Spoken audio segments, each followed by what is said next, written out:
नमस्कार बच्चों, आपकी अपनी ऑनलाइन क्लासेस में आपका स्वागत है। आज हम हिंदी व्याकरण का एक महत्वपूर्ण टॉपिक पढ़ेंगे जिसका नाम है प्रत्यय। प्रत्यय क्या होता है, ये कैसे शब्दों के साथ प्रयोग किया जाता है और प्रत्यय के द्वारा हम नए नए शब्दों का निर्माण कैसे करते हैं, उसके बारे में हम आज जानेंगे और प्रत्यय के भेदों के बारे में जानेंगे। तो आइए देखते हैं क्या है।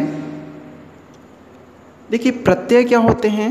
प्रत्यय किसी भी शब्द के पीछे जुड़ते हैं, पीछे जुड़ने वाले शब्दांश होते हैं प्रत्यय। ठीक है, शब्दांश क्यों कहा गया है?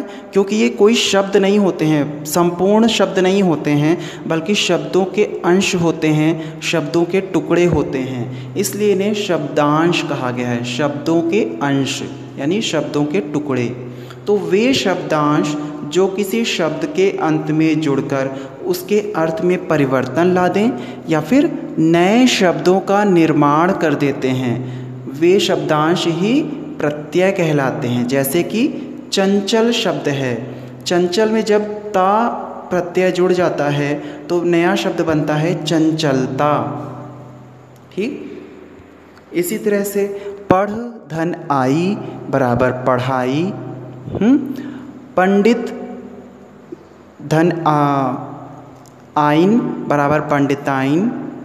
या फिर आप और सारे प्रत्यय देखते हैं, जैसे समाज, समाज धन इक बराबर सामाजिक। तो ये सब क्या है, समाज से सामाजिक शब्द बना, उसमें इक प्रत्यय जोड़ करके। तो इस तरह से ये नए शब्दों का निर्माण करते हैं। अब आते हैं प्रत्यय के भेद। तो प्रत्यय के दो भेद हैं, कृत प्रत्यय और तद्धित प्रत्यय। अब कृत प्रत्यय क्या होते हैं? कृत प्रत्यय क्रिया यानी धातु के पीछे लगकर संज्ञा और विशेषण शब्दों की रचना करते हैं तथा इनके मेल से बनने वाले शब्दों को कृदंत शब्द कहते हैं।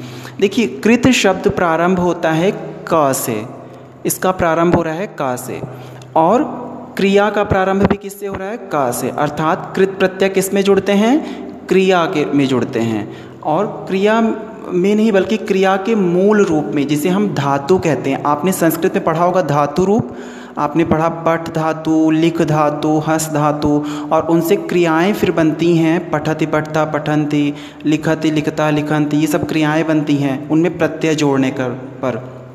तो इसी तरह से क्रिया के मूल रूप में जो प्रत्यय जुड़ करके संज्ञा और विशेषण शब्दों का निर्माण कर देते हैं, उन्हें ही हम कृत प्रत्यय कहते हैं।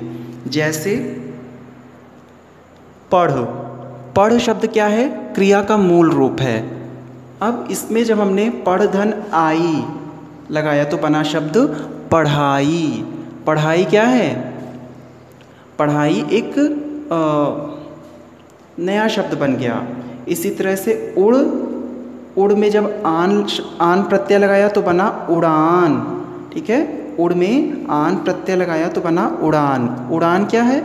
उड़ान भी एक ये विशेषण हो जाएगा, ऊंची उड़ान भरता है, सॉरी, उड़ान जो है एक संज्ञा हो जाएगा, तो उड़ान शब्द बना। अगले नंबर पे आता है तद्धित प्रत्यय। वे प्रत्यय जो संज्ञा, सर्वनाम, विशेषण आदि शब्दों के पीछे लगकर नए शब्दों की रचना करते हैं, तद्धित प्रत्यय कहलाते हैं।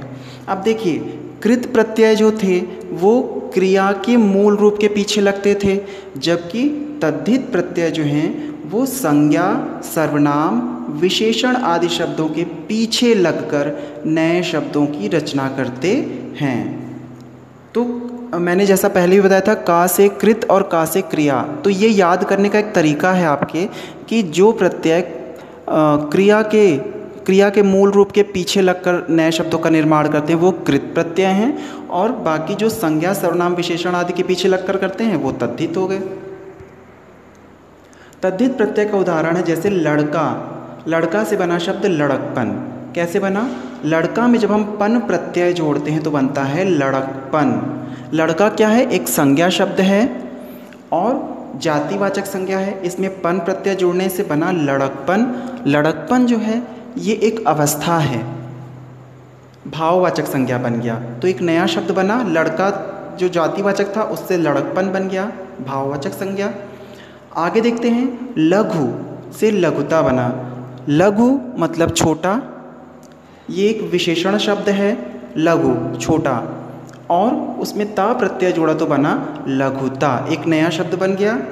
इसी तरह से और भी बहुत से शब्द आपकी बुक में दिए हैं, किताब में दिए हैं। आप सभी उसका एक बार रिवीज़न करेंगे, अध्ययन करेंगे, अभ्यास करेंगे तो आपको वो समझ में आएगा। अगले वीडियो में फिर हम मिलते हैं, तब तक के लिए धन्यवाद।